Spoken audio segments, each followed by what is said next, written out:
ওয়ালাকাদ ইয়াসসারনাল কোরআন লিযিকরি ফাহাল মিন মুদ্দাকির, নিশ্চয়ই আমি সহজ করে দিয়েছি কোরআনকে উপদেশ গ্রহণ করার জন্য, আসে কেউ উপদেশ গ্রহণকারী? কোরআনের মতো সহজ উপদেশ আর পৃথিবীর কোথাও নাই। আর আমাদের সমাজে এক শ্রেণীর লোক, তারা বলে কোরআন ভীষণ কঠিন, এটা পড়তে গেলে এই 18টা গ্রামার লাগবে, 20টা এলেম লাগবে, অমুক লাগবে, সমুক লাগবে, এটার মধ্যে ঢুকলে আপনারা এখন ইমান হারা হয়ে যাবেন। এই লোকগুলো হলো শয়তানের দল, ইসলামের পোশাক, বুঝতে পারছেন? ইসলামের লেবাসে শয়তান। তার কারণ আল্লাহ সরাসরি কোরআনের বিপক্ষে কথা বললে সে শয়তান ছাড়া কি বলেন? আল্লাহ বলেন যে আমি কোরআনকে সহজ করে দিয়েছি উপদেশের জন্য, লিযিকরি, উপদেশের জন্য। ফাহাল মিন মুদ্দাকির, আছে কেউ উপদেশ গ্রহণকারী? এই কথার পরে যদি একজন বলে যে কোরআন অত্যন্ত কঠিন জিনিস, এর মধ্যে ঢুকলে আপনার ইমান থাকবে না, আপনি ইমান হারা হয়ে যাবেন, এমুক করবেন, সমুক করবেন, বড় বড় বক্তারা কয় যে এর মধ্যে কিছু পাবেন না, কয়েকদিন পর আপনার ইমান থাকবে না, তাহলে এগুলি কি মানুষ? এগুলো তো শয়তান। এই জন্য তো আল্লাহ বলছেন কোরআনের আলেমদের বড় দলটা জালেম। এখন ভাইবে দেখেন যে আল্লাহ কোরআনে বলছে আর বাস্তবে মিলেই দেখেন। কাযযাবাত ক্বাবলাহুম কওম নূহ, মিথ্যা সাব্যস্ত করেছে এর পূর্বে নূহ আলাইহিস সালামের জাতি। নূহ আলাইহিস সালামের জাতি পয়গম্বরকে অস্বীকার করেছে। নূহ আলাইহিস সালাম 950 বছর তাবলীগ করেছেন। কোরআনের ভাষা ফা লাবিসা ফিহিম আলফা সানাতিন ইল্লা 50 আম্মা, এর বাংলা অর্থ হয় যে 50 কম হাজার বছর তিনি জাতিকে দাওয়াত দিয়েছেন, জাতির মধ্যে অবস্থান করেছেন। এটা হলো তার দাওয়াতি টাইম। এরপরে নবুয়ত লাভ, বন্যার পরে তার জীবন, এ মিলিয়ে তাফসিররা বলা হয় তাতে নূহ আলাইহিস সালাম 1260 বছর হায়াত পেয়েছেন। এত হায়াত কেউ পান নাই। আদম আলাইহিস সালাম 1000 বছর হায়াত পেয়েছেন, কিন্তু নূহ আলাইহিস সালাম সবচেয়ে বেশি হায়াত পেয়েছেন। কাযযাবাত ক্বাবলাহুম কওম নূহ, মিথ্যা বলেছে ওরা ইতিপূর্বে মিথ্যা সাব্যস্ত করছে তার ইতিপূর্বে নূহ আলাইহিস সালামের জাতি পয়গম্বরকে। ফাকাযযাবু আবদানা, তারা মিথ্যা বলেছে আমার বান্দাকে, আল্লাহর বান্দাকে নূহ আলাইহিস সালাম। এই নূহ আলাইহিস সালামের আসল নাম হলো আব্দুল গফফার। তো তার নামটা, লকবটা নূহ হয়েছে নৌহুন শব্দের অর্থ রোনাজারি করা, বিলাপ করা, কান্নাকাটি করা। বন্যার পরে যে নূহ আলাইহিস সালাম 260 বছর বেঁচে ছিলেন, এই সময়টা তিনি খুব কেঁদে কাটিয়েছেন। তিনি বলেছেন যে আমি জাতির জন্য কেন বদদোয়া করলাম, এখন কেউ নাই যে আমি তাকে দাওয়াত দিব, যে কটা লোক আছে তারা নেই মুসলমান, তা আমি দাওয়াত দিব কাকে? এই জন্য তিনি খুব কান্নাকাটি করতেন। এই কান্নাকাটির জন্য তার লকব হয়েছে, তার উপাধি হয়েছে নূহ। নূহ শব্দের অর্থ কান্নাকাটি করা। তো তার নাম হচ্ছে আব্দুল গফফার। আল্লাহ বলেন কাযযাবাত ক্বাবলাহুম কওম নূহেন, নূহের জাতি ইতিপূর্বে পয়গম্বরকে মিথ্যা সাব্যস্ত করেছে। ফাকাযযাবু আবদানা, তারা মিথ্যা বলেছে আমার বান্দাকে। অকল, এবং তারা বলেছে মাজনুন, পাগল। অজদুজের, এবং তাকে ধমক দিয়েছে, ভয় দেখিয়েছে, পয়গম্বরকে ভয় দেখায়। যখন তাকে পাগল বলেছে এবং ভয় দেখিয়েছে, ফাদা রব্বাহু, তখন সে তার রবকে ডাক দিয়েছে। পয়গম্বর যখন রবকে ডাক দিয়ে আশ্রয় চায়, তখন সে জাতির আর কোনো কল্যাণ নাই, শেষ। সে জাতি তখনই ধ্বংস হবে। তো ফাদা রব্বাহু, অথবা নূহ আলাইহিস সালাম তার রবকে ডাক দিলেন। ডাক দিয়ে কি বললেন? আন্নি মাগলুবুন ফান্তাসের, আমি পরাজিত, অতএব আপনি আমাকে সাহায্য করেন। খুব সংক্ষেপ কথা, আমি পরাজিত, ফান্তাসের, আপনি আমাকে সাহায্য করেন। কীভাবে আল্লাহ তাআলা এই কোরআন নাজিল করেছেন, মানে সুন্দর লাগে, পড়তে ইচ্ছে করে। আপনি ক্লান্ত অবস্থায় কোরআন পড়লে আপনার শরীর সুস্থ মনে হবে আপনার, এত সুন্দর এই আল্লাহর কালাম। যদি অর্থ বোঝেন তাহলে আরও বেশি সুন্দর মনে হবে। আল্লাহ বলেন পয়গম্বরের ডাকে আল্লাহ কীভাবে সাড়া দিলেন? ফাতাহনা আবওয়াবাস সামাই বিমাইন মুনহামির, আমি আকাশের দরজা খুলে দিলাম প্রবল বৃষ্টির মাধ্যমে। প্রবল বৃষ্টির মাধ্যমে আমি আকাশের দরজাগুলি খুলে দিলাম। বৃষ্টি, শুধু বৃষ্টি। ফাফাজ্জারনা আরদা উয়ুনান, এবং প্রবাহিত করলাম আমি পৃথিবীটাকে ঝর্ণা হিসাবে, মানে উপর থেকে পানি আর পৃথিবীর থেকে ঝর্ণা আল্লাহ প্রবাহিত করে দিয়েছেন। ফালতাকাল মা আলা আমরিন কদ কুদির, অথবা মিলিত হলো পানি এমন একটা কাজের উপরে যেটা নির্ধারণ করা হয়েছিল, অর্থাৎ নির্ধারিত পরিমাণে এই দুই দিকের পানিটা নির্ধারিত পরিমাণে উপনীত হলো। উপরের পানি এবং পৃথিবী থেকে উতলিয়ে নহর প্রবাহিত যে পানি, উপরের পানি নিচের পানি, দুই পানি মিলে মানে যে পরিমাণ পানির প্রয়োজন সেই পরিমাণ মতো পানিটা উপনীত হলো, পরিমাণ পর্যন্ত পানিটা উপনীত হলো, পৌঁছলো কুদের, যেটা নির্ধারণ করা হয়েছিল, নির্ধারিত পরিমাণে পানিটা হলো। তখন আল্লাহ কী করলেন, হামাল্লাহ আলা জাতে, একটা নৌকায় যেটা তক্তা এবং লোহা এবং তক্তা দ্বারা নির্মিত। আলোয়াহ মানে তক্তা সমূহ, লাউহে মাহফুজ বলেন, লাহুন মানে তক্তা, বোর্ড। আলোয়াহের বহু বচন, আর দুসুর মানে লোহা এবং তক্তা দ্বারা এই নৌকাটা নির্মিত হয়েছিল। নূহ আলাইহিস সালাম আল্লাহ কাছে দোয়া করেছিলেন, ওয়াকালা নূহুর রব্বে লা তাযার আলাল আরদি মিনাল কাফিরিনা দাইয়ারা। নূহ আলাইহিস সালাম আল্লাহর কাছে বলেছেন, রব্বি লা তাযার আলাল আরদি মিনাল কাফিরিনা দাইয়ারা, পৃথিবীতে কাফেরের একটা ঘরও আপনি অবশিষ্ট রাখবেন না। ইন্নাকা ইন তাযারহুম, যদি আপনি তাদেরকে ছেড়ে দেন, ইউদিল্লু ইবাদাকা, তারা আপনার বান্দাদেরকে বিপদগামী করবে, ওয়ালা ইয়ালিদু ইল্লা ফাজরান কাফারা, এবং তারা কাফের ফাসেক ছাড়া কিছু জন্ম দিবে না। মানে ওরা এইভাবে বলতো, পিতা সন্তানকে দেখিয়ে বলতো, এই বেটা দেখ, এই যে লোকটা না মিথ্যাবাদী পাগল, এর কথা শুনবি না। আমি শুনি না, কেন? আমার বাবা আমাকে মানা করে গেছে, এই জন্য আমি আমার বাবার কথা শুনছি, আমি তাকে মানি না, শুনি না। আর আমি তোর বাপ, আমি তোকে মানা করে দিলাম, খবরদার তুই তাকে মানবি না, শুনবি না, আবার তুই তোর সন্তানদেরকে ভুলে যাইস। এইভাবে তারা ওসিয়াত আর নসিহাত করে নূহ আলাইহিস সালামের বিরুদ্ধে তারা এই প্রচার চালিয়েছে। সেই জন্য নূহ আলাইহিস সালাম বলছে যে ওদেরকে রাখেন তো ওরা কাফের ফাসেক ছাড়া কিছু জন্মাবে না, ওদেরকে ধ্বংস করে একটা ঘর রাখবেন না। তখন আল্লাহ তাআলা নূহ আলাইহিস সালামের দোয়া কবুল করলেন আর বললেন যে তুমি একটা শাল গাছ লাগাও। এই গাছটা লাগানো হলো, 20 বছর পরে বন্যা শুরু হলো।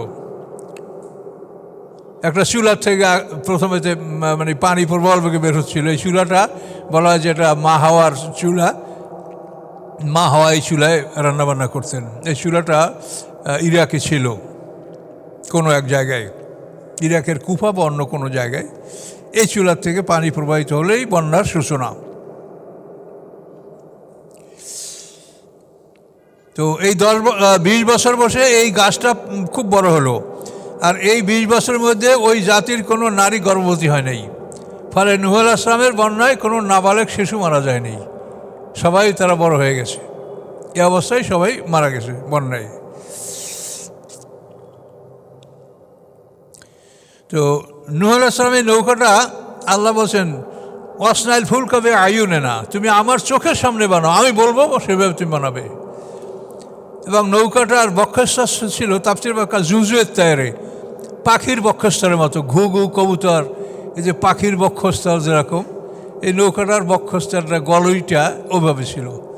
এবং ওই ডিজাইনেই কিন্তু পৃথিবীর সমস্ত জাহাজগুলি তৈরি করা হয়। সমস্ত জাহাজের যে সামনের অংশটা এটা কিন্তু জুজুয়ের তায়রে, পাখির বক্ষস্থলের মতো। এটা নূহ আলাইহিস সালামের নৌকার নমুনা।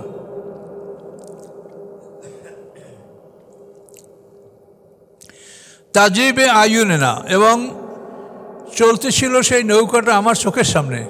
দেখেন আল্লাহ কি বলছেন, যে এই নৌকাটা আমার চোখের সামনে, আল্লাহর চোখের সামনে এই নৌকাটা চলতেছিল। এবং এটার ইঞ্জিন ছিল বিসমিল্লাহ, বিসমিল্লাহ মাজরেহা ও মুরসাহা। বিসমিল্লাহ বললে চলবে, আবার বিসমিল্লাহ বললে থামবে। আপনারা একই সুইচ দ্বারা অন করেন, একই সুইচে চাপ দিয়ে অফ করেন, কি করেন না? আল্লাহ তাআলা দেখেন কোরআনে এটা কত আগে বলে দিচ্ছে যে একই সুইচে তোমার অন আর অফ, চলবেও বিসমিল্লাহ, থামবেও বিসমিল্লাহ। জাজাল লিমান কানা কুফির, এটা ছিল শাস্তি ওই জাতির জন্য যারা অবিশ্বাস করে। ওয়ালাকাদ তারাকনাহা আয়াতান, আমি রেখে দিয়েছি ওই নৌকাটাকে একটা নিদর্শন হিসাবে। ফাহাল মিন মুদ্দাকির, তোমাদের মধ্যে কেউ আছে উপদেশ গ্রহণকারী? এই নৌকাটা ইরাকের এরারুট পর্বতমালার জুদি অঞ্চলে এই নৌকাটা থেমেছিল, যেটা কোরআনে বলা আছে ওয়াস্তাওয়াত আলাল জুদি, কোরআনের ভাষা। তো এই নৌকাটা বন্যার পরে বহুকাল ওখানে বিদ্যমান ছিল, ওই নৌকার ধ্বংসাবশেষ। শালকাঠ খুব সহজে ধ্বংস হয় না, এই নৌকাটা শালকাঠের নৌকা ছিল।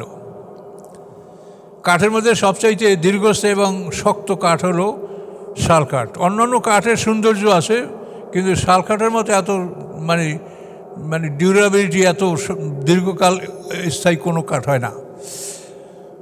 আল্লাহ বলেন তারাকনা আয়াতান, আমি সেটাকে একটা নিদর্শন হিসেবে রেখে দিয়েছিলাম। ফাহালমে মুদ্দাকির, তোমার মধ্যে কেউ আছে উপদেশ গ্রহণকারী? তো এখন দেখেন, ফেরাউনের লাশকে আল্লাহ নিদর্শন হিসেবে রেখে দিয়েছে, নূহ আলাইহিস সালামের নৌকাকে নিদর্শন হিসেবে রেখে দিয়েছে। আপনি কোরআন বিশ্বাস করবেন না কোন যুক্তিতে? কিন্তু আপনি কোরআনে যা বলছে তাই তো সব আপনি দেখতে পাচ্ছেন। যে ফেরাউনের কথা কোরআনে বলেছে তার লাশ এখনও জাদুঘরে বিদ্যমান। নূহ আলাইহিস সালামের নৌকাটা, এটা বোধহয় যে আমাদের এই যুগেও এর কিছু না কিছু ধ্বংসাবশেষ অবশ্যই ছিল পৃথিবীতে, এই নৌকার তক্তা ইত্যাদি।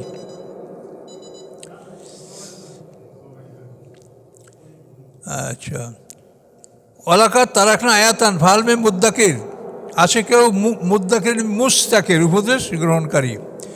ফাকাইফা কানা আযাবিয়া নুজুর, কিরূপ ছিল আমার শাস্তি এবং কিরূপ ছিল আমার ভয় প্রদর্শন। আমি যে ভয় প্রদর্শন করছিলাম, সতর্ক করছি, এটা কীরূপ ছিল বলো? অত্যন্ত মারাত্মক। ওয়ালাকাদ ইয়াসসারনাল কোরআন লিযিকরি ফাহালমে মুদ্দাকির, নিশ্চয়ই আমি সহজ করে দিয়েছি কোরআনকে উপদেশ গ্রহণ করার জন্য, আছে কেউ উপদেশ গ্রহণকারী? কোরআনের মতো সহজ উপদেশ আর পৃথিবীর কোথাও নাই। আর আমাদের সমাজে এক শ্রেণীর লোক, তারা বলে কোরআন ভীষণ কঠিন, এটা পড়তে গেলে এই 18টা গ্রামার লাগবে, 20টা এলেম লাগবে, অমুক লাগবে, সমুক লাগবে, এটার মধ্যে ঢুকলে আপনারা এখন ইমান হারা হয়ে যাবেন। এই লোকগুলো হলো শয়তানের দল, ইসলামের পোশাক, বুঝতে পারছেন? ইসলামের লেবাসে শয়তান। তার কারণ আল্লাহ সরাসরি কোরআনের বিপক্ষে কথা বললে সে শয়তান ছাড়া কি বলেন? আল্লাহ বলেন যে আমি কোরআনকে সহজ করে দিয়েছি উপদেশের জন্য, লিযিকরি, উপদেশের জন্য। ফাহালমে মুদ্দাকির, আছে কেউ উপদেশ গ্রহণকারী? এই কথার পরে যদি একজন বলে যে কোরআন অত্যন্ত কঠিন জিনিস, এর মধ্যে ঢুকলে আপনার ইমান থাকবে না, আপনি ইমান হারা হয়ে যাবেন, এমুক করবেন, সমুক করবেন, বড় বড় বক্তারা কয় যে এর মধ্যে কিছু পাবেন না, কয়েকদিন পর আপনার ইমান থাকবে না, তাহলে এগুলি কি মানুষ? এগুলো তো শয়তান। এই জন্য তো আল্লাহ বলছেন কোরআনের আলেমদের বড় দলটা জালেম। এখন ভাইবে দেখেন যে আল্লাহ কোরআনে বলছে আর বাস্তবে মিলেই দেখেন যে আলেমদের বড় দলটা জালেম। সূরা ফাতিরের 32 নম্বর আয়াত দেখেন। কাযযাবাত আদুন, মিথ্যা সাব্যস্ত করছে নবীকে আদ জাতি। আদ জাতির পয়গম্বর নাম হলো হুদ আলাইহিস সালাম। ফাকাইফা কানা আযাবিয়া নুজুর, কিরূপ ছিল আমার শাস্তি এবং আমার ভয় প্রদর্শন। ইন্না আরসালনা আলাইহিম রিহান সারসারা, নিশ্চয়ই আমি প্রেরণ করেছিলাম তাদের উপরে ঝোড়ো হাওয়া। রিহান সারসারান, ঝোড়ো হাওয়া। ফি ইয়াউমিন হাসেন, একটা অশুভ দিনে, মুস্তামির, যা ছিল অবিরাম। অবিরাম ঝোড়ো হাওয়া একটা অশুভ দিনে তাদের উপরে আল্লাহ প্রেরণ করেছিলেন। এই ঝোড়ো হাওয়াটা 7 রাত 8 দিন, সাবা লায়ালিমা সাবাতা আইয়াম, সাবা লায়ালিমা সামানাতি আইয়াম, 7 রাত 8 দিন পর্যন্ত এই ঝোড়ো হাওয়া তাদের উপর প্রবাহিত হয়েছে। এবং কী অবস্থা হয়েছে দেখেন, তানজিউন নাসা, তুলে ফেলেছিল মানুষগুলিকে। মানুষগুলো ওই হাওয়ায় সব উপরে তুলে, ঘুড়ির মতো, যে ঘুড়ি ওড়েন না, ওই ঘুড়ির মতো মানুষগুলি উপরে তুলে ফেলেছিল। কার নাম আজাজ ও নাকলেম মুনকায়ের, মনে হচ্ছিল যেন তারা উপরানো খেজুর গাছ তুলে ফেললে যেরকম একটা খারাপ দৃশ্য, শিকড়গুলি খুব এলোমেলো থাকে, উপরের ডালপালাগুলিও এলোমেলো আর শিকড়গুলি এলোমেলো, তো ওই রকম তাদেরকে আশ্রয় মাইরিয়া পিটিয়া তাদের রক্ত মাংস হাড্ডি মানে তছনছ করে এইভাবে তাদেরকে শূন্যের উপরে উঠানো, আবার আশ্রানো, আবার উঠানো, আবার আশ্রানো। এই 7 দিন, সাবা লায়ালিম সামানিয়াতে আইয়াম, 7 রাত 8 দিন পর্যন্ত এভাবে তাদেরকে আশ্রানো হয়েছে। মাটিতে ফেলে বালি দিয়ে ঢেকে ফেলানো হয়েছে, আবার বালি সরিয়ে আবার তোলা হয়েছে। এইভাবে করে করে ধ্বংস করে তাদেরকে ওই ঝোড়ো হয় সমুদ্রে নিয়ে ফেলে দিচ্ছে সব। কার নাম আজাজু নাকলিম মুনকায়ের। ফাকাইফা কানা আযাবিয়া নুজুর, আল্লাহ বলেন কিরূপ ছিল আমার শাস্তি, কিরূপ ছিল আমার ভয় প্রদর্শন, এগুলো দেখো। এবং এই জাতি তো পৃথিবীর সবচাইতে শক্তিশালী জাতি ছিল। এরা পৃথিবীর সবচাইতে শক্তিশালী জাতি। এরা পাহাড় কেটে বাড়িঘর নির্মাণ করত। এই জাতিটা। ওয়ালাকাদ ইয়াসসারনাল কোরআন লিযিকরি ফাহাল মিন মুদ্দাকির। আল্লাহ আবার বলেন, আমি সহজ করে দিয়েছি কোরআনকে উপদেশ গ্রহণ করার জন্য। আছে কেউ উপদেশ গ্রহণকারী? আমরা বলবো বালা, হ্যাঁ আমরা আছি, আপনার কোরআন থেকে আল্লাহ আমরা হেদায়েত গ্রহণ করতে চাই, আপনি আমাদেরকে সাহায্য করেন। এ পর্যন্ত থাকলো, আমরা একটা রুকু পার হয়েছি 22 নম্বর আয়াত পর্যন্ত।